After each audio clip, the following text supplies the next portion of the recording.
Hey guys, welcome back. I'm Prodigy from Kilo23.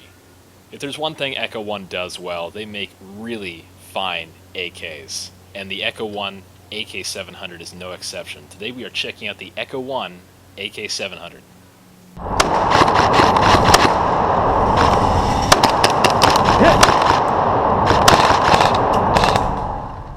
The Echo 1 AK700. You guys know this is modeled after the Rifle Dynamics AK701. Now that gun has some pretty cool changes to it from the standard AK-47 platform. You're going to have a different compensator on the 701. The airsoft one is going to come with an orange flash hider, but I've actually elected to install the Landtac compensator on here by Mad Bull. This thing is really cool, I like it. The 701 model is going to have a 90-degree gas tube here, gas block, and that's going to be a pretty significant change to the real gun, but the airsoft gun doesn't matter a whole lot. The real steel model is also going to have a little bit different rear sight on here. It's beveled slightly. The airsoft one is not going to have that feature. But that's alright. This is still an amazing AK. Now let me tell you, I ran this all day the other day at BG Airsoft in Monroe, Washington, and this thing is a beast. I had a lot of fun with it. I got kill after kill after kill. The consistency was spot on. I was using 0.3 gram rounds in and out in the woods, and I was able to just really easily shoot right through any brush I needed to. Obviously, it's shooting just under 400 FPS, so it's pretty field legal. 0.3s, I was getting easily 200 feet in here. The hop up is excellent. I'll go over all the internals and all the specs in just a little bit here. You guys want to see some gameplay footage? You got to see some right now. 21, 22, wind your mag, 23, 24, 25, 26. She's hit. If you want, I'll lay down some fire for you. Whenever you're ready. I'm moving right. 3, 2, 1, go.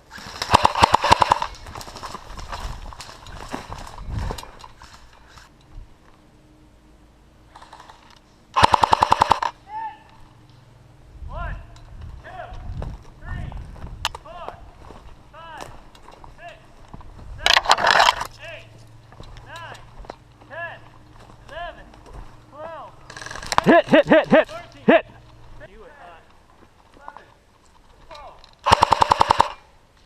Oh, that's a log.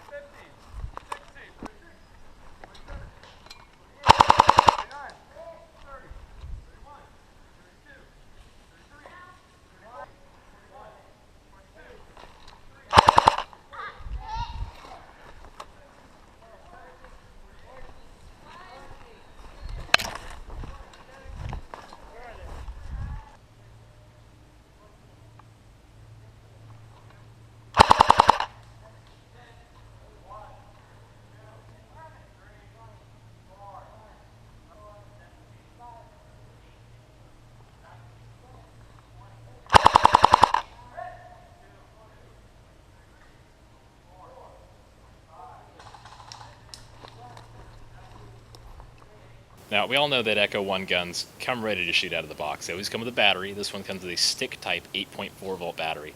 Just enough power to get you roughly 10 rounds a second. But if you want to upgrade a little bit, you can always get an 11.1 LiPo, 7.4 LiPo, or a 9.6 volt stick-type battery. The battery compartment has a lot of room for even more than a 9.6 battery. Of course, you get your standard wall charger. Not super fast charging rate, so you might want to upgrade this to a smart charger later on. It's also going to come with 2 high-capacity magazines. These got to hold 500 rounds apiece, so you get 1,000 rounds of firepower right out of the box. Of course, you get your regular old cleaning rod. It's just enough to clean the barrel, unjam a BB, whatever you need to do, the basic stuff. Now, on the side of both magazines, you do get a little hole. This is for the winding key that comes with it. It's a metal one, not a plastic one. This is to wind your high-capacity magazine a little bit faster. I usually don't use these. I tend to use the winding wheel on the bottom. You do get Echo 1's warranty card. 30 days. Send this in. If you have any issues with the gun, send it back to them, and they'll take care of it for you. Now, this is something I haven't seen in an Echo 1 box before. It's a little card. It gives you some information about other products they're selling as well. BBs, guns, batteries, magazines. Just to let you know what else they're selling on the market as well. Now, let's go ahead and start talking about the gun. We'll start with the stock and move our way forward as always. It does have a folding stock here, and it is a skeletal metal stock. And you've probably noticed by now the sling loop here, and you're probably going to hear that most of the video, to be honest. But this thing, I'll tell you this now, I could have used a little less cowbell. You do have the ability to fold the stock.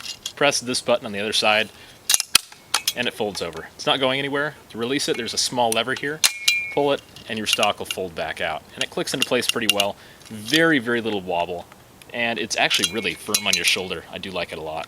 Like on all AKs, you're going to have your selector switch on the right side. Top is safe, middle is fully automatic, and lowest position here is semi-auto. Kind of a nice touch. On the opposite side, you do get a built-in scope mount. So obviously there are no rails on the back top here. You do get some up front, but we'll touch on that in a minute here. So you can actually add a scope mount or dot sight or whatever you want to put on top. Either way, you get rails. Moving up a little bit, you've got your hop-up adjustment here. That is under the charging handle. Pull this back, and just like always, it is a little bar you can slide back and forth, and that'll be your hop-up adjustment. All the way forward will be off, all the way back will be fully on. I love the way that sounds. Oh, that's really satisfying. Now from here you do get Rifle Dynamics trademarks on both sides. And they're on about the middle of the gun. They're just right beside the rear sight block here. Rifle Dynamics on the right, little logo on the left side. Now our rear sight here is adjustable for simply elevation. Press the 2 buttons in on either side and you can adjust the height on here.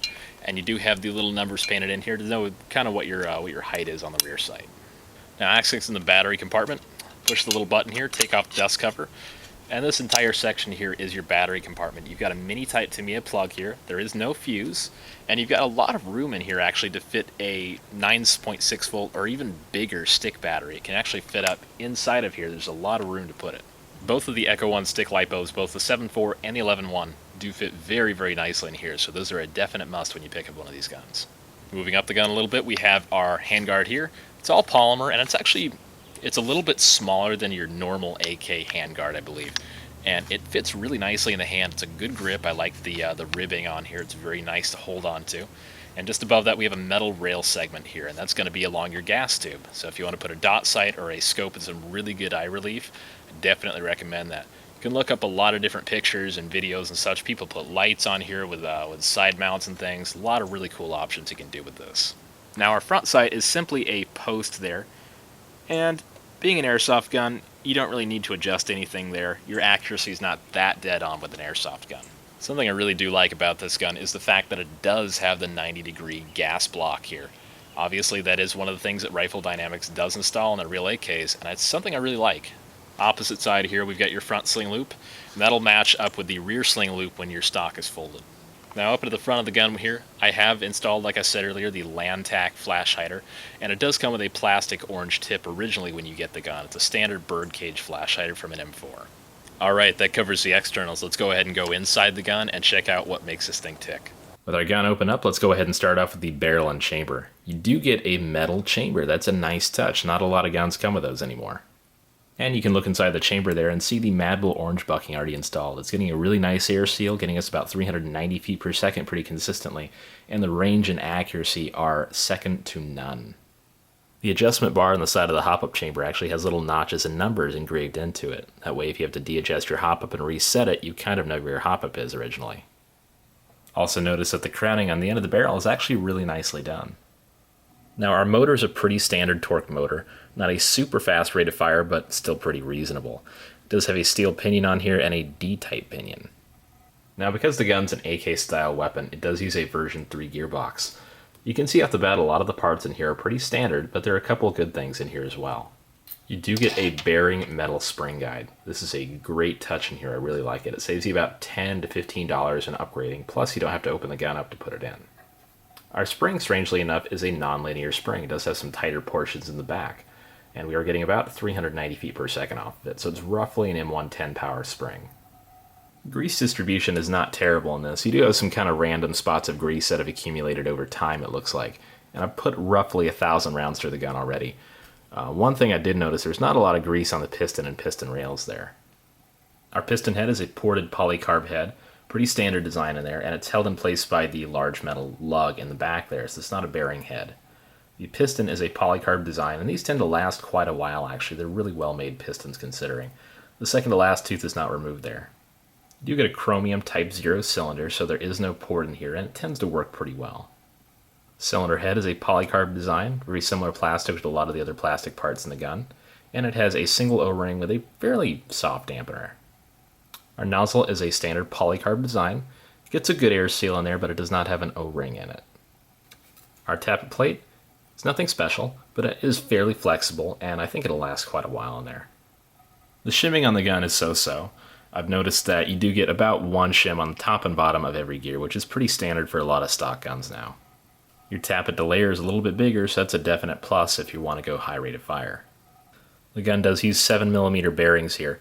Now this is also pretty standard for a lot of Echo 1 guns as well. It's very, very rare that I have problems with these, so they're actually pretty good quality. Now the trigger assembly is not bad. I wish the trigger shuttle went a little bit farther forward to get better contact with the contacts there. Now, you guys have seen the field testing, the rate of fire, the chronograph, and the inside of the gun, as well as all the externals and all the cool things about it. What do you think about this gun? I really like it. I think the only thing I would change is put a little bit more tension on this rear sling mount so it doesn't wobble around and give you kind of that cowbell impression. But honestly, other than that, I wouldn't change a thing about this gun. This thing's performed so well. I really love it a lot, and it's a fantastic gun out of the box. It is definitely worth that $250 price mark. Go to your local retailer, pick one of these up. If your local retailer doesn't have them, be like, okay, guys, you need to go to Jag Precision. You need to get the Echo 1 AK700 because it's an awesome gun. And I'll vouch for that 100%. This is an amazing gun. You will not regret your purchase. And hey, guess what? I'm actually going to be doing some upgrades to this very shortly. After that, I'm going to be taking out to the Milsim West game in Centerville, Washington in about a week or so now, just about a week. Thanks for watching, guys. I'm Prodigy from Kilo23. Big thanks to Brian from Echo 1 and Jag Precision, as always, for letting me check out these amazing guns. They are super awesome. Thanks, guys, and take it easy.